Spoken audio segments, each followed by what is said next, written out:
আজকে রাতে তুমি আর আমি এক ঘরেই থাকবো রুদ্ধ। কথাটা শুনতেই আমার স্বামী অনিরুদ্ধ আর আমার বোন নীতির মুখটা কেমন যেন ফ্যাকাশে হয়ে গেল। আর তা দেখে আমার মনে যা সন্দেহ ছিল তা দূর হয়ে গেল।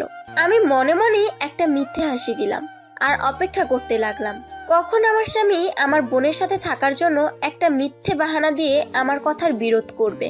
ভাবতে না ভাবতেই রুদ্ধ বলে উঠল, না রীতি, তুমি তো জানোই আমার অফিসের কাজ শেষ করতে হবে, তাই আমি স্টাডি রুমেই থাকবো। তোমার দরকার হলে আমাকে ডেকে নিও। এই দুদিন ধরে তো স্টাডি রুমেই থাকছো, তাই বললাম। ঠিকভাবে না ঘুমালে শরীর খারাপ করবে। না নাদি, জিজুর কিচ্ছু হবে না, কাজ সেরেই ঘুমাতে চলে যাবে। আর কালকে তো ছুটির দিন আছে, চিন্তা করিস না, তুই গিয়ে শুয়ে পড়। রীতি তার বোনের দিকে তাকিয়ে আস্তে করে জিজ্ঞেস করলো, তুই ঘুমাবি না নীতি? না, আমার অ্যাকচুয়ালি হোমওয়ার্ক আছে তো, সেটা কমপ্লিট করেই ঘুমাবো। আমি উঠলাম। নীতি ওঠার সময় রুদ্রকে চোখ টিপ দিয়ে সামান্য হাসলো, আর রুদ্র নীতির চোখে চোখ রেখে একগাল হাসলো, যা আমার নজরের আড়াল হলো না। আমি দেখেও কিছু বললাম না, কারণ আজ আমি পুরোপুরি ভেঙে পড়েছি। খাওয়া শেষে রুদ্র নিজের স্টাডি রুমে চলে গেল, আর আমি বিছানায় বসে ভাবতে লাগলাম পুরনো কথা। খুব ভালোই ছিলাম আমি আজ থেকে 4 বছর আগে। পড়াশোনা শেষ করে চাকরিতে জয়েন করেছিলাম। অফিসের কাজে কয়েকদিনে বেশ পারদর্শী হয়ে উঠেছিলাম। তাই অফিসের ম্যানেজার আমায় একদিন ডেকে বলেন আমাকে নাকি বস নিজের পার্সোনাল অ্যাসিস্ট্যান্ট করবেন বলে ঘোষণা করেছেন। প্রমোশন পেয়ে আমি তো বেশ খুশি হয়েছিলাম আর কন্ট্রাক্ট পেপারে সাইন করে দিয়েছিলাম, কারণ আমি তো জানতাম না যে এই সিদ্ধান্তের জন্য আমায় তারই ছেলেকে বিয়ে করতে হবে। পুরনো কথা মনে পড়তেই চোখ দিয়ে জল গড়িয়ে পড়লো। দরজা খোলার শব্দ পেয়ে সঙ্গে সঙ্গে চোখ বুজে শুয়ে পড়লাম। দেখলাম রুদ্র গুটি গুটি পায়ে নিজের ফোন নিয়ে বেরিয়ে গেল। ও বেরিয়ে যাওয়ার পরপরই আমি ঘর থেকে বেরিয়ে ব্যালকনির রেলিং এ দাঁড়ালাম আর দেখলাম রুদ্র আর নীতি একসাথে গাড়িতে বসে বেরিয়ে গেল। রাত এখন 1টা বাজে। সবটা আন্দাজ করে মনে মনে তাচ্ছিল্যের হাসি দিলাম। তোমাকে বলছিলাম না তুমি পারবে না আমার ছেলেকে বেঁধে রাখতে? যে মেয়ের সন্তান জন্ম দেওয়ার ক্ষমতা নেই, সে আবার নিজের স্বামীকে ধরে রাখতে পারে নাকি? আমার তো প্রথম থেকেই নীতিকে পছন্দ ছিল, কিন্তু তোমার শ্বশুর মশাইয়ের জন্য তোমাকে বউ করে আনতে হয়েছে। যাক, এইবার আমার ইচ্ছে আমার ছেলে পূরণ করবে। শাশুড়ি মা এক নাগারে কথাগুলো বলে চলে গেলেন। আমি কোনো উত্তর দিলাম না, কারণ আজ প্রতিবাদ করার ইচ্ছেটুকুই নেই। চোখের কোণে জমে থাকা অশ্রু মুছে আমি স্টাডি টেবিলে গিয়ে বসলাম। আজ নিজের মনের কিছু অব্যক্ত কথা ব্যক্ত করতে চাই। পরের দিন সকাল, ঘুম থেকে উঠে দেখি রুদ্র আর নীতি এখনো ফেরেনি। ফোন করে অফিসে খোঁজ নিয়ে জানলাম রুদ্র সেখানে নেই। বাধ্য হয়ে রুদ্রর ফোনে ফোন করলে ফোন সুইচ অফ এলো, আর এদিকে নীতির ফোন নট রিচেবল। শাশুড়ি মাকে জানাতে তিনি বললেন আমি যেন ওদের মধ্যে না আসি।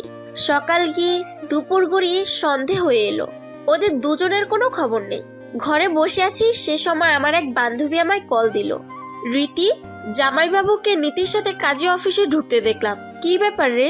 কথাটা শোনার সাথে সাথেই ফোনটা হাত থেকে পড়ে গেল। ওপাশ থেকে শুধু হ্যালো হ্যালো ভেসে আসছে। আমি ফোন তুলে কলটা কেটে নিজের জামা কাপড় গুছিয়ে নিলাম। আর এক মুহূর্ত নয়, এই বাড়িতে আমি বাড়ি থেকে বেরিয়ে একটা ক্যাব বুক করে উঠে পড়তেই চোখে পড়লো রুদ্রের গাড়ির দিকে। সঙ্গে সঙ্গে ড্রাইভারকে বললাম যেন তাড়াতাড়ি গাড়ি চালায়। একটাই জায়গা আছে আমার যাওয়ার মতো, সেখানেই যাই আগে, তারপর ভবিষ্যতের কথা ভাববো। যাকে আঁকড়ে ধরে বাঁচবো ভেবেছিলাম, আজ সেই অন্ধকার। এটা ভাবতেই মনের ভিতরটা ক্ষত বিক্ষত হয়ে যাচ্ছে। রুদ্ধ, নীতি, কোথায় ছিলে তোমরা এতক্ষণ? রুদ্ধ আর নীতি একে অপরের দিকে তাকিয়ে কোনো উত্তর না দিয়েই যে যার কাজে চলে গেল। নীতি গেল রুদ্ধের ঘরে আর রুদ্ধ গেল স্টাডি রুমে। যা রুদ্ধের মায়ের ভালো লাগলো না। রুদ্ধ স্টাডি রুমে এসে লাইট অন করে কোমরে হাত দিয়ে আপন মনে হাসতে লাগলো। আজ সেই দিন যেই দিনের অপেক্ষা আমি এতগুলো দিন ধরে করছিলাম। অনিরুদ্ধ নিজের হাসি চেপে রেখে স্টাডি টেবিলের উপর একটা কাগজ দেখতে পেল। সেদিকে এগিয়ে কাগজটা হাতে তুলে নিল, ভ্রু কুটি করে পড়া শুরু করলো। অনিরুদ্ধ, হ্যাঁ, আজ শুধু অনিরুদ্ধ লিখলাম, কারণ এখন থেকে তুমি না আমার প্রিয় আর না আমার অধিকার আছে তোমায় রুদ্ধ বলে ডাকার। আমাদের সম্পর্কের প্রায় 1 বছর হতে চলল, কিন্তু তাও কোনো স্বামী স্ত্রীর সম্পর্ক আমাদের মধ্যে ছিল না। সম্পর্কটা ছিল বন্ধুত্বের, কর্তব্যের। তাই কোনোদিন মুখ ফুটে নিজের মনের কথা তোমার কাছে ব্যক্ত করতে পারিনি। তা অব্যক্ত রয়ে গেছে। আজ এই 3 পাতার চিঠিতে নিজের কিছু অব্যক্ত কথা, আমাদের অতীত তোমাকে জানাতে চাই। ফ্ল্যাশব্যাক। সেদিন অফিসে আমি আর আমার অফিসের বস আরমান চৌধুরী ওরফে আমার স্যার ফাঁকা সময় বসেছিলাম। স্যার আমায় ডেকে বললেন, রীতিমা, তুমি তো জানোই আমি তোমাকে কতটা স্নেহ করি। তোমার গুণ আমায় মুগ্ধ করে সব সময়। হ্যাঁ স্যার, আমি জানি, তাই তো আজ আপনার পিএ হিসেবে কাজ করার সুযোগ পেয়েছি। তুমি আমার একটা কথা রাখবে মা? অনুরোধ বলতে পারো। বলুন, আমি নিশ্চয়ই রাখার চেষ্টা করব। স্যার একটু দ্বিধাগ্রস্ত হয়ে কিছুক্ষণ চুপ করে থেকে আমার দিকে তাকিয়ে বললেন, আমার ছেলের বউ হবে, ওর নিজের মা নেই। আমি দ্বিতীয়বার যাকে বিয়ে করেছি, অর্থাৎ ওর সৎ মা, ওকে ভালোবাসে না, ভালোবাসার অভিনয় করে, কিন্তু ও সেটা বুঝে না, মাকে অন্ধবিশ্বাস করে। ওর মা চায় ওনার পছন্দ করা একটা মেয়ের সাথে বিয়ে দিয়ে সব সম্পত্তি নিজের নামে করে নিতে। কারণ আমার সব সম্পত্তি আমার একমাত্র ছেলে অনুরুদ্ধের নামেই করে দিয়েছি। তুমি যদি ওকে বিয়ে করো তাহলে। আমি সঙ্গে সঙ্গে উঠে দাঁড়িয়ে এক নাগাড়ে বলে ফেললাম, এটা হয় না স্যার, আমি একজন গরিব ঘরের মেয়ে, আমারও নিজের মা নেই, কিন্তু আমি ভাগ্য করে সৎ মা পেয়েছি যে সব সময় আমাকে ভালোবেসেছে, আদর দিয়ে আগলে বড় করেছে নিজের মেয়ের সাথে। আমি তার মনে কষ্ট দিতে পারবো না স্যার, ক্ষমা করবেন আমায়। তুমি ভুল বুঝতেছো রীতিমা, আমি সত্যি তোমাকে সসম্মানে নিজের ছেলের বউ করে নিয়ে যাব। আমার বিয়ে ঠিক হয়ে গেছে স্যার। আমার কথা শুনে স্যারের মুখে হতাশার ছাপ পড়ে গেল। পুরোপুরি চুপ করে গেলেন উনি। আমি ওনাকে বললাম, আমার মা আমার জন্য যে পাত্র ঠিক করেছে আমি তাকেই বিয়ে করব। এমনটাই কথা দিয়েছি আমি মাকে, তাই এই কথার খেলাফ আমি করতে পারবো না স্যার। এতে আমার মা কষ্ট পাবে। মা কোনোদিন আমায় আমার বোন নীতির থেকে কম ভালোবাসেনি, বরং বেশি ভালোবেসেছেন। আমি নিরুপায় স্যার, আপনি ঠিক আপনার ছেলের যোগ্য বউ খুঁজে পাবেন, দেখবেন। আজ আসি স্যার। আমি আমার ব্যাগটা নিয়ে বেরিয়ে যেতে নিলে স্যার আমায় পিছন থেকে ডেকে বললেন, তুমি কি চাকরি ছেড়ে দিবে তাহলে? দেখো, এমনটা করো না। আমি জানতাম না তোমার বিয়ে ঠিক হয়ে গেছে, জানলে। আমি স্যারকে থামিয়ে বললাম, আমি চাকরিটা ছাড়বো না স্যার, আপনি চিন্তা করবেন না। কথাটা বলেই বেরিয়ে এলাম। স্যারকে দেখে ভালো লাগছিল না, উনি সত্যি নিরাশ হয়েছেন, কিন্তু আমি কি করতে পারি, আমি তো নিরুপায়। এর কয়েকদিন পরেই আমাদের অফিসে স্যারের ছেলে আসলো, নাম অনিরুদ্ধ চৌধুরী। উনি বিদেশ থেকে পড়াশোনা করে এসেছেন, তা দেখে বোঝা গেল আচরণে বোঝা যায় না। খুব শান্তশিষ্ট নম্র ভদ্র একজন মানুষ। আমার সাথে পরিচয় হতে না হতেই আমাকে এক মুহূর্তে বন্ধু বানিয়ে ফেললেন। বেশ অবাক করেছিল এই বিষয়টা আমায়। এরপর দেখতে দেখতে আমার বিয়ের দিন চলে এলো। বিয়ের দিন আমি বসেছিলাম ঘরে, এমন সময় নীতি এসে খবর দিল, আপু, তোমার বর আসেনি? তার নাকি বিয়েতে মত ছিল না, ফ্লাইট ধরে নাকি বিদেশ চলে গেছে সে। কথাটা শুনে যে কি প্রতিক্রিয়া করব ভেবে পাচ্ছি না। অশ্রুসিক্ত চোখ নিয়ে স্থির হয়ে বসে আছি। সে সময় মা আমার পাশে এসে বসলো। দেখো মা, আমি জানতাম না ছেলেটা ভালো নয়। আজ বিয়েতে আসেনি, তাই জানতে পারলাম অনেক কথা। অনেকেই খোঁজ খবর নিয়ে বলছে ছেলে নাকি নেশা করত, রাতে ঠিক করে ফিরতো না। আমি তো অত খোঁজ খবর নিতে পারিনি, তাই জানতে পারিনি। তোর যদি আজ বিয়েটা না হয় তাহলে আমাদের সম্মানটা ধুলোয় মিশে যাবে। তুমি কি বলতে চাইছো মা? তোর অফিসের স্যারের ছেলেকে বিয়ে করে নে। তোর স্যার নিজে এসে আমায় প্রস্তাব দিয়েছেন। আল্লাহ হয়তো এটাই চাই মা। আমি জানি ওদের সাথে আমাদের অনেক তফাৎ, তবুও উনি যখন নিজে আমাদের এই দুঃসময়ে পাশে এসে দাঁড়াচ্ছেন, তখন আমি চাই না ওনাকে ফিরিয়ে দিতে। তুমি যা বলবে মা, আমি তো তোমার মুখের উপর কিছু বলিনি কোনোদিন। মায়ের কথা মতো সেদিন আমার বিয়ে স্যারের ছেলে অনিরুদ্ধের সাথে হয়ে গেল। আমি বাসর রাতে নিজে ওনাকে বলেছিলাম যে আমাদের সম্পর্কটা যেন বন্ধুত্বের মধ্যেই সীমাবদ্ধ থাকে, আর উনিও রাজি হয়েছিলেন। ফ্ল্যাশব্যাক ইন্ড। বিশ্বাস করো অনিরুদ্ধ, আমি ভাবিনি আমাদের এই বন্ধুত্বের সম্পর্ক কোনোদিন স্বামী স্ত্রীর সম্পর্ক হয়ে উঠবে না। খুব করে চেষ্টা করেছিলাম তোমার স্ত্রী হয়ে ওঠার, কিন্তু পরে বুঝলাম সেই জায়গাটা যে অন্য কারো, আর সেই ব্যক্তিটি যে আমার বোন নীতি, তা অনেক পরে জানতে পারলাম। আমাকে ক্ষমা করে দিও তোমাদের মাঝে কাটা হয়ে থাকার জন্য। জানতে পারার সঙ্গে সঙ্গেই আমি চলে যাচ্ছি, কখনো ফিরে আসবো না তোমাদের জীবনে। ভালো থেকো, আর আমার বোনকে ভালো রেখো। ওকে আমি আর মা মিলে অনেক আদরে বড় করেছি, ইতি, তোমার বান্ধবী রীতি। অনি ভাইয়া, আপু তো ঘরে নেই। আমি কোথাও পেলাম না আপুকে। চিঠিটা শেষ করার আগেই পিছন থেকে অনিরুদ্ধকে ডাকলো নীতি। অনিরুদ্ধ পিছন ফিরে নীতির দিকে তাকাতেই নীতি ঘাবড়ে গেল, কারণ অনিরুদ্ধের চোখটা লাল হয়ে গেছে। নীতি সঙ্গে সঙ্গে অনিরুদ্ধের কাছে এসে বলল, নীতি, কি হয়েছে তোমার? অনেক সুবিধা হয়েছে আমার। তোমার আপুকে কেন পাওনি তা এইটা পড়লেই বুঝবে। নাও পড়ো। অনিরুদ্ধ চিঠিটা নীতির কাছে এগিয়ে দিল। নীতির চিঠিটা পুরো পড়ে অনিরুদ্ধের দিকে তাকিয়ে বলল, তুমি এতে খুশি হয়েছো ভাইয়া? নীতি, আমি তোমার সাথে পরে কথা বলবো। কথাগুলো বলে অনিরুদ্ধ বেরিয়ে গেল, আর নীতি চুপচাপ চিঠিটার দিকে তাকিয়ে রইল। অন্যদিকে তুই হঠাৎ করে এভাবে দেশ ছেড়ে যেতে চাইছিস কেন রীতি? দেখ, তুই শুধু আমাকে একটা হেল্প করে দে, তাহলেই হবে। ওখানে গিয়ে আমি চাকরি খুঁজে নেব। তুই জাস্ট যাওয়ার ব্যবস্থাটা করে দে প্লিজ রাইসা। তোকে কোনো চিন্তা করতে হবে না রীতি। আমার কাজিন থাকে অস্ট্রেলিয়াতে, আর ওর নিজের অফিস আছে। সেখানেই তোকে একটা জব দিয়ে দিবে ও। তুই তো ভালোভাবেই জানিস ওখানে জব করলে কোয়ার্টার দেওয়া হয়, তাই অসুবিধা হবে না। Thank you so much Raisa. আচ্ছা বাবা, ঠিক আছে। আর প্লিজ ওখানে গিয়ে আমায় আবার ভুলে যাস না। একদমই না। রাইসা হেসে ঘর থেকে বেরিয়ে গেলে আমি বেলকনিতে গিয়ে দাঁড়াই। রাত 11:55 বাজে। বেশ শীত পড়েছে। আকাশের চাঁদের দিকে তাকাতেই চোখের সামনে রুদ্ধের মুখটা ভেসে উঠল, আর নিজের অজান্তেই চোখের কোণ দিয়ে তরল কিছু বেয়ে পড়তে লাগলো। কষ্ট হচ্ছে, ভীষণ কষ্ট হচ্ছে আজ আমার। কিন্তু আমি চাইছি কাঁদতে, শুধু চাইছি আমার ভালোবাসার মানুষ আর আমার বোন যেন ভালো থাকে, খুব ভালো থাকে। 1 মাস পর আজ আমার অস্ট্রেলিয়া যাওয়ার ফ্লাইট। এই 1 মাস, অর্থাৎ যতদিন পাসপোর্ট আর ভিসা না এসেছে, ততদিন আমি এই ঘরের থেকে এক পা বাইরে রাখিনি। আসলে আমি চাইনি বাইরের আলো দেখতে। এই 1 মাসে সকালে নিজেকে তিলে তিলে ঘুরে তুলেছি, কিন্তু রাত হলেই ভেঙে পড়েছি। কারণ আমি ভালোবেসেছিলাম, যা বলা হয়নি, যা রয়ে গেছে অব্যক্ত কিছু কথার হিসেবে। গাড়িতে বসে এসব কথা ভাবতে ভাবতে জানালার বাইরে তাকালে হঠাৎই আমার চোখ স্থির হয়ে যায় কিছুক্ষণের জন্য একটি মানুষের উপর। না, আমি ভুল দেখলাম হয়তো। হ্যাঁ, ভুলই দেখেছি। অনিরুদ্ধ কিভাবে এখানে এরকম অবস্থায় থাকতে পারে? ওই লোকটার দাড়ি এলোমেলো, উস্কো খুস্কো চুল আছে, যা অনিরুদ্ধর কোনোদিনও হতে পারে না। ওর ড্রেসিং সেন্স, পার্সোনালিটি অনেক ব্র্যান্ডেড। এত অগোছালো কি করে হবে ও? আমারই ভুল হয়েছে, তাও মনকে মানাতে পারলাম না। আমি গাড়ি দাঁড় করাতে বলে যেখানে রেখেছিলাম সেই জায়গায় গেলাম। লোকটি হেঁটে যাচ্ছিল, তাই পিছু করতে লাগলাম। উনি দাঁড়ালে আমিও আড়াল হয়ে দাঁড়ালাম। অনিরুদ্ধ, হ্যাঁ, এটা তো অনিরুদ্ধ। ওর হাঁটাচলা যে খুব ভালোভাবে চিনি আমি। কথা শেষ করে সামনে তাকাতেই দেখলাম নীতি ওর দিকে এগিয়ে এলো। অনিরুদ্ধ হেসে নীতির কপালে ঠোঁট ছোঁয়ালো আর আলতো করে জড়িয়ে ধরলো। এরপর ওরা একটা পার্কের ভিতর চলে গেল।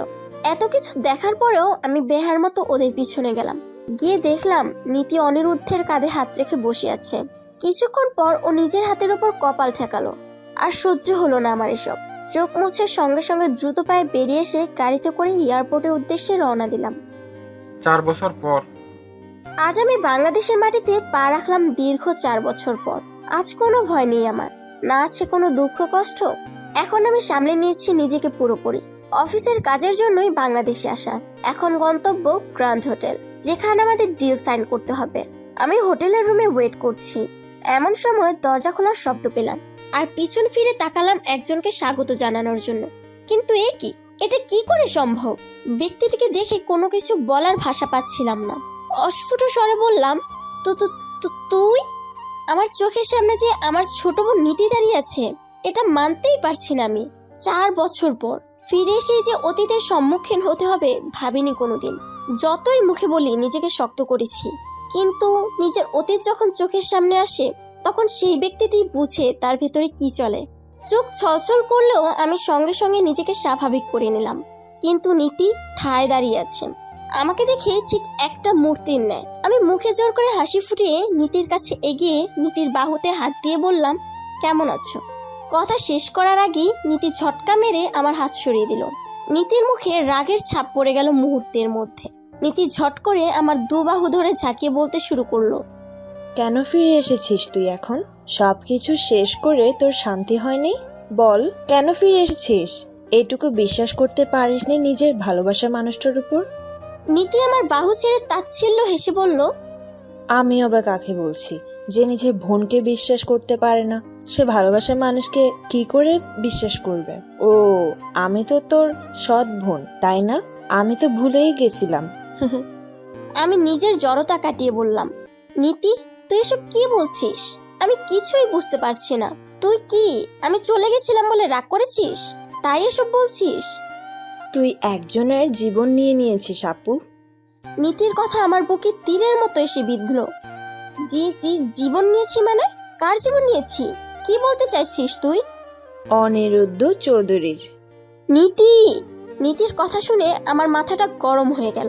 তবুও নিজেকে শান্ত করে বললাম, বাজে কথা না বলে বল, কেমন আছিস তোরা? ভালো আছিস তো? অনিরুদ্ধ নিশ্চয়ই তোকে খুব ভালোবাসে, তাই না? অনিরুদ্ধ ভাইয়া তোকে ভালোবাসে আপু। আর কবে বুঝবি তুই? বল, আর কবে বুঝবি? কি করলে আমি তোকে বোঝাতে পারবো? হ্যাঁ, নীতির কথাগুলোর কি প্রতিক্রিয়া দেব বুঝতে পারছি না। নীতি আবার বলতে শুরু করলো, অবাক লাগছে তাই না?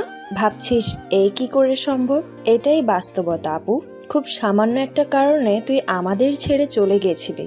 অনিরুদ্ধ ভাইয়া আজীবন তোকেই ভালোবেসেছে, তাও তোর জানার আগে থেকে। অর্থাৎ তুই তখন জানতিসও না একজন চুপিসারে তোকে ভালোবাসে। জানতাম শুধু আমি। নীতির কথাগুলো শুনে আমি ধপ করে সোফায় বসে পড়লাম। নীতি আমার পাশে এসে বলল, তুই নিজের মনের কথা চিঠি দ্বারা ব্যক্ত করে গেলি, কিন্তু অনিরুদ্ধ ভাইয়ার মনের কথা তা যে অব্যক্ত কিছু কথা হিসেবেই রয়ে গেল। শুনতে চাস অনিরুদ্ধ ভাইয়া কবে থেকে কি করে তোকে ভালোবাসলো? আমি শুধু হাবোদক মাথা নাড়ালাম। তা দেখে নীতি বলতে শুরু করলো, যখন তুই ভার্সিটিতে অনার্সের জন্য ভর্তি হয়েছিলিস আর আমি কলেজে ইন্টারে, তখনকার ঘটনা এটা। আমি একদিন ফেসবুক করছিলাম, ঠিক সেই সময় একটা ফ্রেন্ড রিকোয়েস্ট এলো আমার কাছে, একটা সুন্দর দেখতে ছেলের। ভেবেছিলাম ফেক, কিন্তু তবুও অ্যাকসেপ্ট করলাম। তারপর সে নিজে মেসেজ করায় কথাও হলো আমাদের। এরপর বেশ কিছুদিন পর আমি রাতে বসে ফোন ঘাঁটতেছিলাম, তখন আমার কাছে একটা ইন্টারন্যাশনাল নাম্বার থেকে কল এলো। ফ্ল্যাশব্যাক। হ্যালো। নীতি বলছো? হ্যাঁ বলছি, কিন্তু আপনি কে বলছেন? আমি অনিরুদ্ধ চৌধুরী, তোমার ফেসবুক ফ্রেন্ড। আশা করি চিনতে পেরেছো। হ্যাঁ, কিন্তু আপনি আমার নাম্বার কি করে পেলেন? সেটা না হয় পরে বলবো। তার আগে আমি যেটা বলার জন্য তোমাকে ফোন করেছি সেটা বলি। বলুন। আমি তোমার আপুকে ভালোবাসি। কি? এসব কি বলছেন আপনি? মাথা খারাপ হয়ে গেছে আপনার? হ্যাঁ, তোমার আপুকে দেখার পর থেকে আমার মাথাটা সত্যি খারাপ হয়ে গেছে। সারাক্ষণ শুধু তার কথাই ভাবছি, তাকেই চোখের সামনে দেখছি। আমি জানি তুমি এবার ভাববে যে ছেলেটা মিথ্যা কথা বলছে, তাই বলছি। আমি বাংলাদেশে আসছি 1 সপ্তাহের মধ্যে।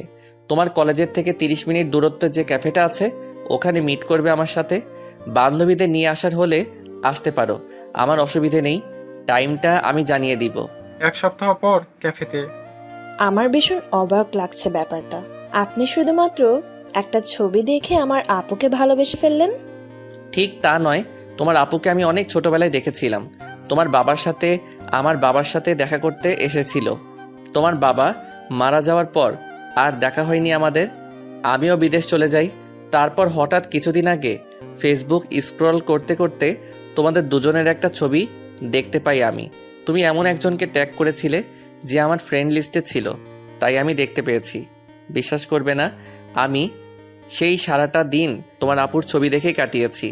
আমি সত্যি ভালোবাসি তোমার আপুকে, বিয়ে করতে চাই। বুঝলাম, কিন্তু আপু রাজি হবে বলে মনে হয় না। কারণ আপু এখন বিয়ে তো দূর, প্রেম ভালোবাসাও করতে চায় না। আপুর লক্ষ্য পড়াশোনা শেষ করে চাকরি করবে। জানি, তাই তো ওর বন্ধু হতে চাই আমি। খুব ভালোভাবে জানতে চাই ওকে। ওর পড়াশোনা শেষ হলে তুমি আমাকে জাস্ট একটা ইনফর্ম করবে ও কোথায়, কোন কোম্পানিতে চাকরি করার জন্য অ্যাপ্লাই করছে। ওকে? ওকে, বাট আপনি আবার ইউকে চলে যাবেন? উদাও হয়ে যাবেন না তো আবার? অনিরুদ্ধ সামান্য হেসে বলল, না, উধাও তো তোমার আপু হয়ে গেছিল। একবার যখন ফিরে পেয়েছি তখন আর হারাতে দেব না। আমি আপনাকে বিশ্বাস করলাম, বিশ্বাসের মর্যাদাটা দেবেন কিন্তু। জো হুকুম শালি সাহেবা। তো এবার তুমি আপনি থেকে তুমি মোড়ে চলে আসো। আদি ঘরওয়ালি বলে কথা। কি তাই তো? একদম জিজু। Flashback int. অনিরুদ্ধ ভাইয়া সেদিন তোর ভার্সিটিতে যায়। সব ছেলেদেরকে রীতিমতো আমার চোখের সামনে শাসিয়ে আসে, যাতে আমাকে ডিস্টার্ব না করে আর তোর দিকে চোখ তুলেও না তাকায়। তারপর ফিরে যায় ইউকে। আমি তখনও ভেবেছিলাম এটা ভাওতাবাজি, কিন্তু না। প্রতিদিন রাতে অনিরুদ্ধ ভাইয়া তোর খবর নিত আমার কাছ থেকে। মাসে একবার এসে ভার্সিটির বাইরে থেকে তোকে দেখে চলে যেত, আর সেই সব ছেলেদের ব্যবস্থা করতো যারা তোকে ডিস্টার্ব করেছে। এরপর আসি তোর আর অনিরুদ্ধ ভাইয়ার বিয়ের কথায়। আমি যখন ভাইয়াকে খবর দিলাম তুই কোন কোম্পানিতে চাকরি পেয়েছিস, তা শুনে ভাইয়া খুশি হয়ে যায় আর জানায় এটা নাকি ওর বাবার কোম্পানি। তার কিছুদিন পরে মা তোর বিয়ে ঠিক করে ফেললে আমি সঙ্গে সঙ্গে ভাইয়াকে খবর দেই, কারণ ততদিনে আমি বুঝে গেছিলাম ভাইয়া তোকে কতটা ভালোবাসে। ভাইয়া খবর পেয়ে বাংলাদেশে ফেরত আসে, আমার সাথে দেখা করে। বিশ্বাস করবি না আপু, কয়েকদিনে নিজের অবস্থা কি বিশ্রী বানিয়ে ফেলেছিল, পাগলের মতো করছিল তোর বিয়ের খবর শুনে। আমি আরো শিওর হয়ে গেছিলাম যে তুই একজন সত্যিকারের ভালোবাসার মানুষ পাবি, জীবনে যে তোকে পাগলের মতো ভালোবাসবে। নীতি কথাগুলো বলে থামলো। আমি অশ্রুসিক্ত চোখে নিচের দিকে তাকিয়ে জিজ্ঞেস করলাম, তার মানে এই জন্যে অফিসে এসে আমার সাথে বন্ধুত্ব করেছিল আর ওই আমার বিয়ে ভেঙেছিল? হ্যাঁ, আর শুধু ভাইয়া নয়, আমি, আঙ্কেল আর ভাইয়া তিনজন মিলে প্ল্যান করে ছেলেটাকে টাকার লোভ দেখায়, আর ছেলেটা রাজিও হয়ে যায়, কারণ সত্যি ছেলেটা ভালো ছিল না। এরপর ভাইয়ার সাথে তোর বিয়ে হয়। থাম থাম, ভালোই যদি বাসতো তাহলে আমায় বললো না কেন? কেন আমার বন্ধুত্বের প্রস্তাবে রাজি হয়ে গেল? আমি তো তোকে আগেই বললাম, ভাইয়া প্রথমে তোর সাথে বন্ধুত্ব করতে চেয়েছিল, তোর মনে জায়গা করতে চেয়েছিল, কিন্তু এরপর তোর সৎ শাশুড়ি ভাইয়ার কান ভাঙাতে থাকে তোর নামে। কিন্তু তোর শাশুড়ি তো জানতোই না যে তোর আর ভাইয়ের মধ্যে বন্ধুত্বের সম্পর্ক। উনি ভেবেছিলেন তোদের মধ্যে স্বামী স্ত্রীর সম্পর্ক ছিল, তাই তোকে ভাইয়ার জীবন থেকে সরাতে একটা ফেক রিপোর্ট বানায়, যাতে লেখা আছে তুই মা হতে পারবি না। কি? উনি এতটা নিচে নামতে পারলো? হ্যাঁ, পারলো। সবের মাঝে আমি ছিলাম ভাইয়ার বোন, যে সব কিছুতে ভাইয়াকে সাপোর্ট করেছি। তোর শাশুড়ি তোর নামে উল্টো পাল্টা বললেই ভাইয়া আমার কাছে আসতো, সব খবরাখবর নিত। আমি বলতাম যে তোমার মা ভালো না, মানতো না, কিন্তু যখন ফেক রিপোর্টটা পেল তখন মানলো। ভীষণ কেঁদেছিল সেদিন ভাইয়া আমাদের মায়ের কাছে গিয়ে।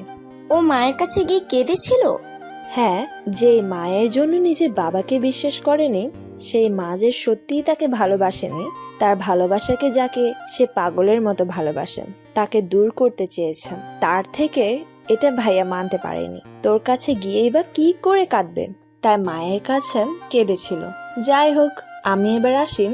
আজকে ডিল করার মতো মনের অবস্থা নেই আমার। তুই নিশ্চয়ই সুখে আছিস, সুখে থাকলেই ভালো। নীতি, রুদ্র কোথায়? নিয়ে চল না আমায় ওর কাছে। অনেক বোঝাপড়া আছে আমার ওর সাথে, অনেক কিছুর উত্তর চাই আমার।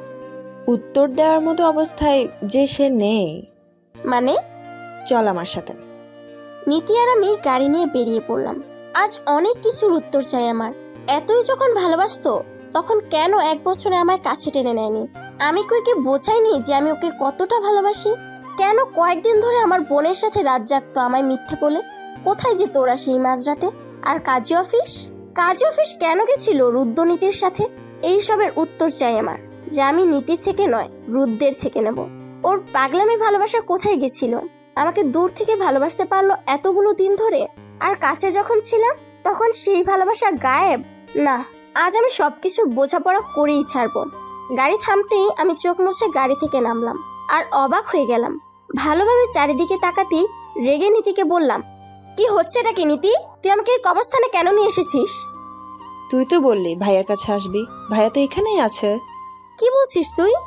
চল, বোঝাপড়া করবি না? না! আমি একটা জোরে চিৎকার দিতে চোখের সামনে সব ঝাপসা হয়ে গেল, মাথায় অসহ্য যন্ত্রণা শুরু হয়ে গেল। আজ নিজেকে শেষ করে দিতে ইচ্ছে করছে আমার। হারিয়ে ফেললাম আমি আমার ভালোবাসাকে শুধু নিজের অবিশ্বাসের জন্য। পাশে নীতির দিকে তাকাতেই দেখলাম নীতি কাঁদছে। আর দাঁড়িয়ে থাকতে পারলাম না, চোখ দুটো বুজে এলো আমার। ফ্ল্যাশব্যাক। ভাইয়া আর পারছি না, ঘুম পাচ্ছে ভীষণ, চলো না ফিরে যাই। নীতি হাই তুলতে তুলতে কথা শেষ করলো, আর সঙ্গে সঙ্গেই ওর মাথায় একটা কাগজের টুকরো এসে পড়লো। ও কাগজের টুকরোটা হাতে নিয়ে করুণভাবে তাকালো। একদম অজুহাত দিবি না নীতি, তোর জন্য কালকের কাজ ইনকমপ্লিট ছিল, আর সেজন্যই রাত জেগে সব করতে হচ্ছে। খালি ঘুম, তাই না? বাটামের বাড়ি খেলে সব ঘুম পালিয়ে যাবে। তুমি কত নিষ্ঠুর গো অনি ভাইয়া। আমি তোমার 10টা নয়, 5টা নয়, একমাত্র শালি ওরফে বোন। কম সাহায্য করেছি আমি তোমাকে আমার আপুর সাথে বিয়ে করার জন্য? তারপরেও যেন আপু তোমায় ভালোবাসে সেটা আপুকে বুঝিয়েছি।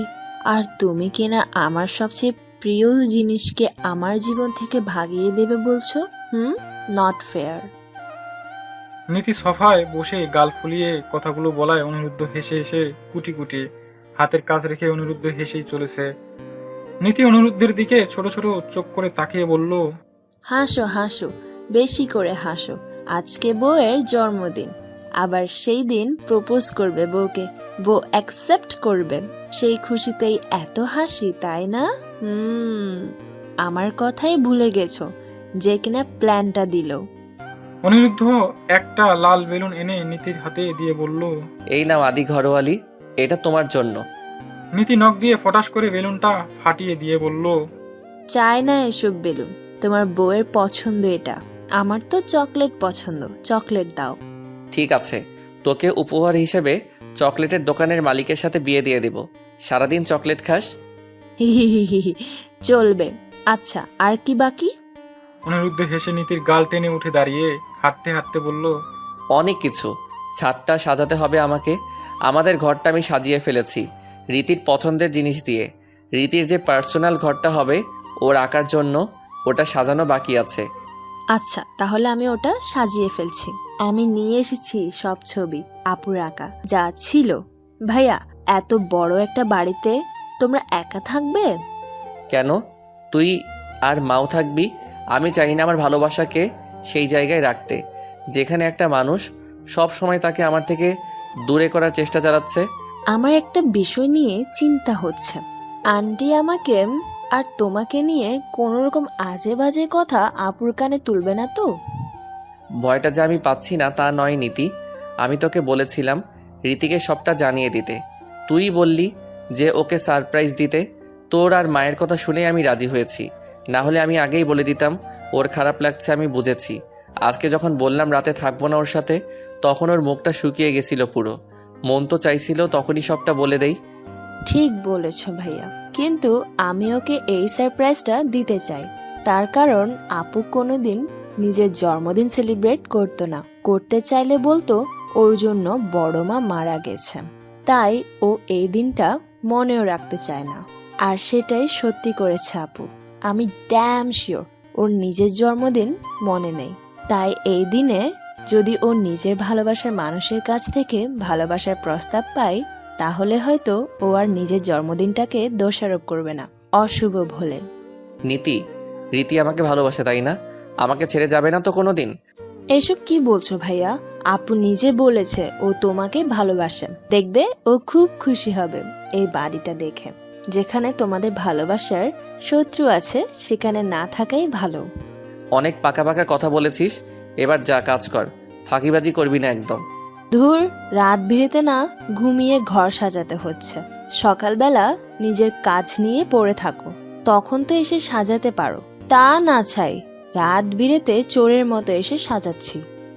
নীতি গজগজ করতে করতে ঘর সাজাতে গেল, আর এদিকে অনিরুদ্ধ ড্রয়িং রুম ডেকোরেট করে চলে গেল ছাদে। সব কাজ করতে করতে সকাল হয়ে দুপুর গড়িয়ে সন্ধে হয়ে গেল। অনি, যাও এবার নীতিকে নিয়ে ফিরে যাও। কখন থেকে বলছি তোমাদের যেতে। রীতি কি ভাববে বলো তো? সব হয়েছে তোর জন্য, জানিস তো নীতি। খালি ঘুম আর ঘুম। আগের দিন কাজ সারলে এত লেট হতো না। সরি। নীতি মাথা নিচু করে সরি বলতেই অনিরুদ্ধ বলে, আমার খুব ভয় করছে মা, কেন যেন মনটা কুগাইছে। রীতিকে সারা জীবনের জন্য পেতে গিয়ে কোনোভাবে ওকে হারিয়ে ফেলবো না তো? এসব বলে না বাবা। রীতি তোমাকে আর নীতিকে দুজনকেই ভালোবাসে। ভুল কিছু চিন্তা মাথায় আসলে একটাবার হলেও এসে তোমাদেরকে বলতো। আর তোমরা যে বেরিয়ে এসেছো রাতে, এটা তো ও জানেই না। আমার সৎ মা আছে কি জন্য, সে ঠিকই জানাবে। উনিও হয়তো জানেন না, কিন্তু বানিয়ে বলতে কি ক্ষতি, ওনার তো লাভই হবে। আমি এজন্যই রিস্ক নিতে চাইনি। মাত্র 4 দিনের জন্য রীতি এতটা অবিশ্বাস করবে তোমায় আর নীতিকে? আচ্ছা, তুমি চিন্তা করো না, আমি রান্নাবান্না সব করে রেখেছি। তুমি গিয়ে ওকে বলো আমার কাছে এসেছিল, আমার শরীর খারাপ করেছিল, তাই আমি কিছুতেই চাই না রীতির জন্মদিনটা মাটি হোক। হ্যাঁ মা, আপনি সাবধানে থাকবেন, আর কোনো কিছু দরকার হলে আমায় খবর দেবেন। চলো এবার, আর দেরি করা ঠিক হবে না। আপুকে সাজাতেও তো হবে নাকি? অনিরুদ্ধ আর নীতি বেরিয়ে পড়লো। ফিরে এসে অনিরুদ্ধের মায়ের মুখোমুখি হলেও কোনো জবাব তারা দিল না। অনিরুদ্ধ চলে গেল স্টাডি রুমে, আর নীতি গেল রীতির রুমে রীতিকে সাজাতে। ফ্ল্যাশব্যাক ইন্ড। আমি স্থির থাকলেও আমার চোখ দুটো স্থির নেই। অঝরে পানি পড়ে চলেছে চোখ থেকে। কোনো শব্দ করছি না, শুধু শুনছি, চোখ বন্ধ করে শুনছি। হৃদস্পন্দন, সেই মানুষটার হৃদস্পন্দন যাকে আমি নিজের চেয়েও বেশি ভালোবাসি। কষ্ট হলে যার বুকে মাথা রেখে আমি শান্তি পাই, সে আর কেউ না, আমার ভালোবাসা, আমার অনিরুদ্ধ। ও সমানে আমার মাথায় হাত ভুলাচ্ছে। আমি ওর বুক থেকে মাথা উঠিয়ে ওর চোখে চোখ রেখে বললাম, দোষ কি শুধু আমার রুদ্ধ? আমি কি করে একটা মেয়ে হয়ে নিজেরই বোনের সাথে আমার স্বামীকে মেনে নিতাম? যাকে আমি সবচেয়ে বেশি ভালোবাসি, তাকে অন্য কোনো মেয়ের সাথে মেনে নেওয়া কি সম্ভব? একদমই নয়। আমি জানতাম তুমি পারবে না, কিন্তু আমি এটা ভাবিনি যে তুমি আমাদেরকে ছেড়ে চলে যাবে। মাত্র 4টে দিন রীতি, মাত্র 4টে দিন আমি রাতে তোমার সাথে থাকিনি। তোমার মনে যখন সন্দেহ তৈরি হয়েছিল, তখন একটাবার আমায় বলতে পারতে। এভাবে কোনো কিছু না বলে ছেড়ে চলে গেলে, শুধু একটা চিঠি লিখে নিজের কথা ব্যক্ত করলে, আর আমার অব্যক্ত কিছু কথা তা তো ব্যক্ত করতে পারলাম না আমি। এভাবে সব ছেড়ে পালিয়ে গেলে কি সব সমস্যার সমাধান হয়ে যায়? আসলে কি বলো তো, অনেক সময় কিছু ছোট ছোট জিনিস মানুষের গোটা জীবনকে তছনছ করে দেয়। আমি বলছি না শুধু তোমার দোষ, আমার আর নীতিরও দোষ আছে। আমরা তোমাকে যা দেখিয়েছি তাই তুমি দেখেছ, কিন্তু তুমি তো একটাবারও আমাদের সাথে কথা বলতে পারতে। এটাই তোমার দোষ ছিল। আর আমার জীবনে কাল হয়ে দাঁড়িয়েছিল সেই সারপ্রাইজটা। তোমাকে সারা জীবনের জন্য পেতে গিয়ে হারিয়ে ফেলেছিলাম, সুখ দিতে গিয়ে কষ্ট দিয়ে ফেলেছিলাম। আসলে আমি কি মুখ নিয়ে তোমাদের সামনে যাব, সেটাই ভেবে উঠতে পারিনি। তখন তো আমি জানতাম না যে ওই রিপোর্টটা ফেক, তাই। বোকার মতো কথা বলো না রীতি। তোমার আমার সম্পর্কের ব্যাপারে তুই জানতে, উনি জানতেন না। তোমার বোঝা উচিত ছিল ওটা ফেক, কারণ আমাদের মধ্যে তেমন কিছু কোনোদিন হয়নি। আর তুমি তো এও জানতে উনি তোমায় পছন্দ করেন না। তুমি এটা জাস্ট একটা বাহানা দিচ্ছ রীতি। আমি আর কিছু বলতে পারলাম না, চুপ করে রইলাম।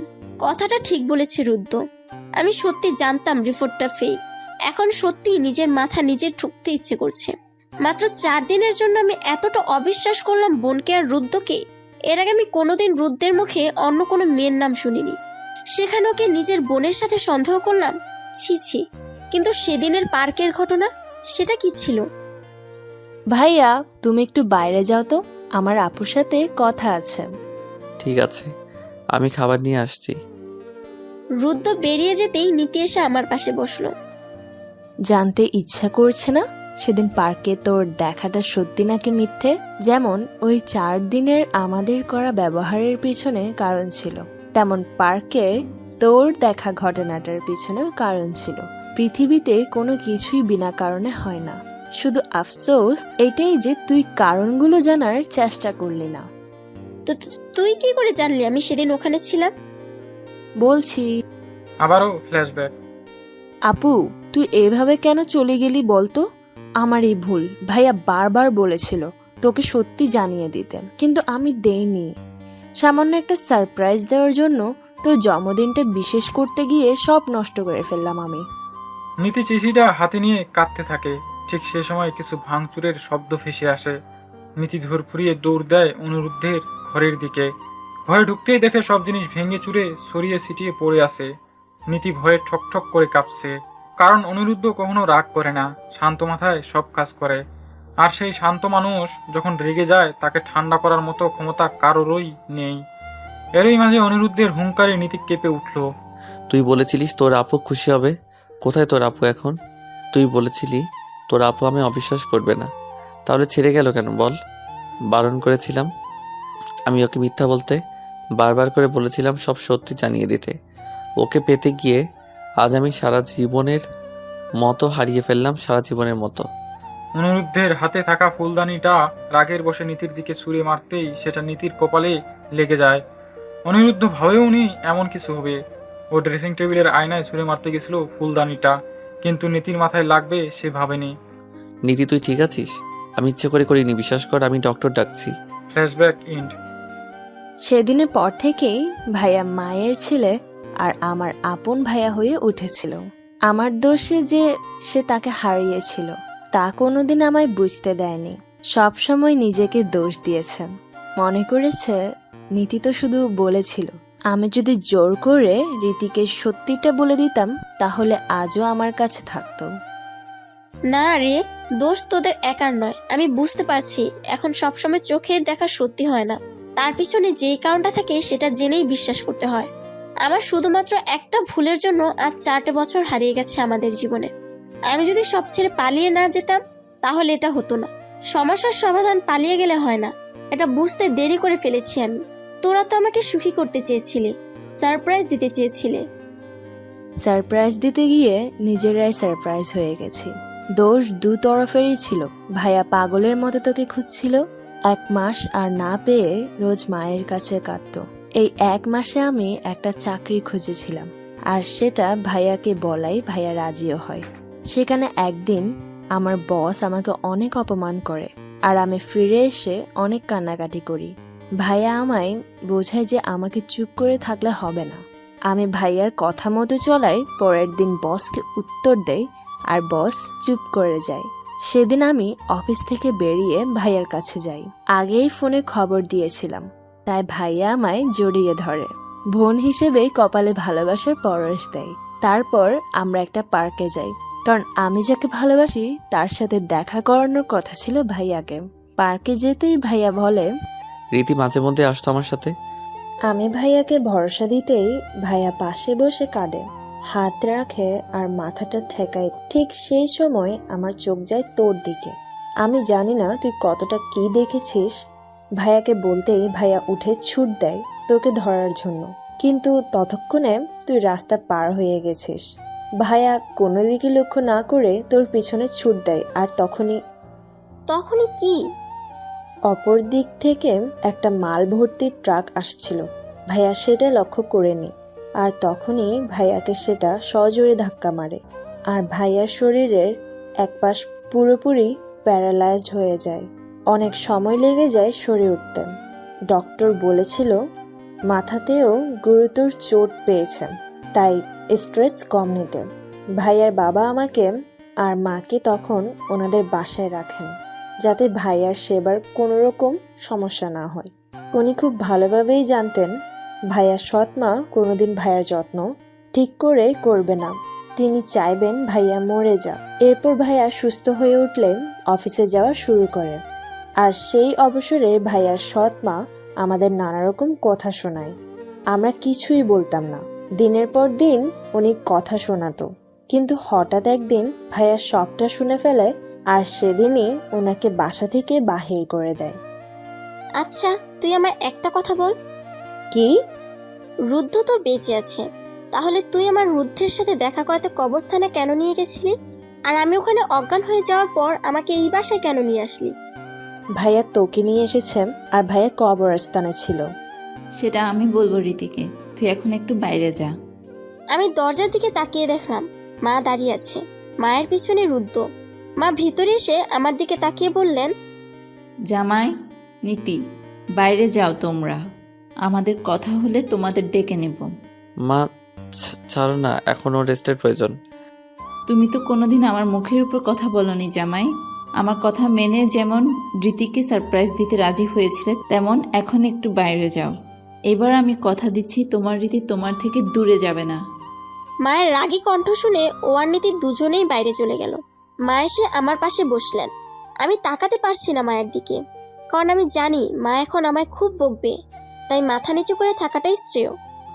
আমি অনেক দিন আগে থেকে নিজেকে তৈরি করছিলাম এই দিনটার জন্য, যেদিন আমি তোমার মুখোমুখি হব আর কিছু কথা বলবো। আশা করি আমার কথা তুমি শুনবে। মায়ের কথাগুলো শুনে খারাপ লাগলো। আমি জানি আমি মাকে অনেক আঘাত করেছি। বিনয়ী কণ্ঠে বললাম, এমনভাবে কেন বলছো মা? আর আমাকে তুমি করে কেন বলছো?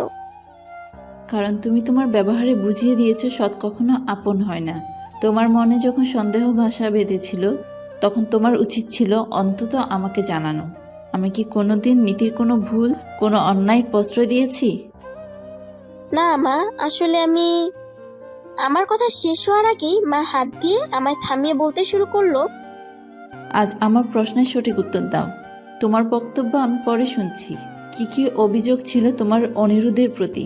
সে কি নিজে তোমার দিকে বাসর রাতে বন্ধুত্বের হাত বাড়িয়েছিল নাকি তোমার প্রস্তাবে সায় দিয়েছিল, কোনটা? আমার প্রস্তাবে সায় দিয়েছিল। এরপরে এমন কোনো দিন এসেছে যেখানে তোমার মনে হয়েছে অনিরুদ্ধের বাইরে কোনো সম্পর্ক আছে বা বিদেশে কোনো সম্পর্ক আছে? না। কোনোদিন তোমার বোনের সাথে বাইরে ঘুরতে দেখেছো বা ঘনিষ্ঠ হতে দেখেছো? না। তোমার বোনকে কোনোদিন তোমার স্বামীর সাথে সময় কাটাতে দেখেছো বা তার আচরণের বুঝেছো যে সে তোমার স্বামীকে পছন্দ করে? আমি না বোধক মাথা নাড়ালাম, কারণ কান্নায় আমার কথা জড়িয়ে যাচ্ছে। তাহলে কিভাবে তুমি শুধুমাত্র চিরদিনের জন্য তোমার স্বামী আর বোনকে এরকম বাজে একটা বিষয়ে সন্দেহ করলে? আগেও তো তোমার বোন আর স্বামী একে অপরের সাথে কথা বলেছে, তখন তো তোমার এমন মনে হয়নি। আর যখন মনে হয়েছে তখন কেন তাদের হাতে নাতে ধরনি, তাদের প্রশ্ন করনি? তুমি যখন পার্কে ওদের বসে থাকতে দেখলে তখন তোমার উচিত ছিল ওদের মুখোমুখি হয়ে তোমার জীবন নষ্ট করার কারণ জানার। তুমি আজকালকার মেয়ে রীতি, এভাবে তুমি নিজের জায়গাটা ছেড়ে দিলে। আমি বুঝতে পারছিলাম না কি করব। তাই সব ছেড়ে পালিয়ে গেলে। পালিয়ে যাওয়াটাই তোমার সব থেকে বড় দোষ। এটুকুই বলার ছিল আমার। আশা করি নিজের ভুল বুঝেছো তুমি। আসলাম। মা উঠে চলে যেতে নিলে আমি মায়ের হাত ধরে মাকে জড়িয়ে ধরে হাওমাও করে কেঁদে ফেলি। প্রথমে মা আমাকে জড়িয়ে না ধরলেও আস্তে আস্তে জড়িয়ে ধরে। আমার ভুল হয়েছে মা, অনেক বড় ভুল করে ফেলেছিলাম আমি, যার মাসুল আমি সহ তোমাদের সকলকে দিতে হয়েছে। আমায় ক্ষমা করে দাও। ক্ষমা আমার থেকে নয়, ওই ছেলেটির কাছ থেকে যা, যে তোর আসার অপেক্ষায় মৃত্যুর সাথে লড়েছে, তোর জন্য প্রত্যেকটা রাত বালিশ ভিজিয়েছে। যেদিন তুই চলে গেলি সেদিন রাগের বশে নীতিকে আঘাত করে ফেললে। আমার কাছে এসে অনেক কাঁদে আর আমাকে বলে, আমার জন্য আপনি এক মেয়েকে হারিয়েছেন, আপনার আরেক মেয়েকেও যদি আমার জন্য হারাতে হয় আমি তা মানতে পারবো না। আজ থেকে নীতিকে আমি আমার বোনের মতো করে আগলে রাখবো। যেখানে সারপ্রাইজের প্ল্যানটা নীতি আর আমার ছিল সেখানে পুরো দোষ ছেলেটা নিজের কাঁধে নিয়ে নিয়েছে। চাইবো মা, আমি ওর থেকেও ক্ষমা চাইবো, কিন্তু আমি এখানে এলাম কি করে আর কবস্থান? মা কিছুক্ষণ চুপ করে রইল, তারপর হতাশ কণ্ঠে বলল, তোর শ্বশুর মশাই আর নেই রীতি, কিছুদিন আগেই গত হয়েছেন। জামাই কবরস্থানে ছিল তাই নীতি তোকে ওখানে নিয়ে গিয়েছিল। আর তুই ভেবেছিলে জামাইয়ের কিছু হয়েছে হয়তো। তোর অজ্ঞান হয়ে যাওয়ায় তোকে গাড়িতে রেখে নীতি জামাইকে খবর দেয় আর তারপর এখানে নিয়ে আসে। আমি 2 হাত দিয়ে মুখ চেপে ধরলাম। এমনটা হওয়া কি খুব জরুরি ছিল? তুই শক্ত থাক মা, নাহলে জামাইকে সামলাবে কি করে বল। আচ্ছা তোকে একটা সুখবর দেই। কি সুখবর? নীতির বিয়ে হয়েছে 2 বছর আগে, একটা মেয়ে আছে ওর 1 বছরের। তাই নাকি? হ্যাঁ, বিকেলে ছোট জামাই নিয়ে আসবে, তুই এখন একটু কিছু খেয়ে নে। মা বেরিয়ে গেলে রুদ্ধ ঘরে আসে। ওর দিকে তাকানোর ক্ষমতা নেই আমার। মাথা নিচু করে বসে থাকলে রুদ্ধ আমার পাশে বসে আমার মুখ তুলে বলে, আমি তো বলেছি দোষ আমাদের দুজনের ছিল। অতীত নিয়ে ভাবতে চাই না আমি, আর নতুন করে সবটা শুরু করতে চাই। আমি রুদ্রের বুকে মাথা রেখে জিজ্ঞেস করলাম, বাবা? নেই, মানুষটাকে ঠিক করে সময় দিতে পারলাম না আমি। ছোটবেলা আর এই 2 বছরই যা সময় পেয়েছে আমার থেকে। রুদ্র, আম্মু? ওই মহিলার প্রসঙ্গ তুলবে না তুমি আমার কাছে। রুদ্র বেশ শাসিয়ে কথাটা বলল আমায়, তাই চুপ করে গেলাম। কিছুক্ষণ পর নিজে থেকেই বলল, ওই মানুষটার মিথ্যের জন্য তোমার সন্দেহ আরও গাঢ় হয়েছে। উনি সব জেনে বুঝে তোমায় মিথ্যে বলেছেন যে আমাকে নীতিকে তোমার ফ্রেন্ড কাজী অফিসে দেখেছে। আর তুই সেটা বিশ্বাসও করলে, বলতে পারলে না একটা ছবি পাঠাতে? প্রমাণ ছাড়াই বিশ্বাস করে নিলে। এত কিছু আমার মাথায় আসেইনি রুদ্ধ। আমার শুধু এটা মনে হচ্ছিল আমি তোমায় হারিয়ে ফেলেছি, আর সেই সঙ্গে নিজের শক্তিও। আমার মাথা কাজই করছিল না, কষ্ট হচ্ছিল ভীষণ। কথা শেষ করতেই রুদ্র আমায় অধর যুগল নিজের আয়ত্তে নিয়ে নিল। হঠাৎ আক্রমণে আমি একটু অবাক হলেও পরে ওর ভালোবাসা ডাকে সাড়া না দিয়ে থাকতে পারিনি। কিছুক্ষণ পর, ভালোবাসি রুদ্ধ, ভীষণ ভালোবাসি আমি তোমায়। আই প্রমিস আর কোনোদিন তোমায় ভুল বুঝে ছেড়ে যাব না।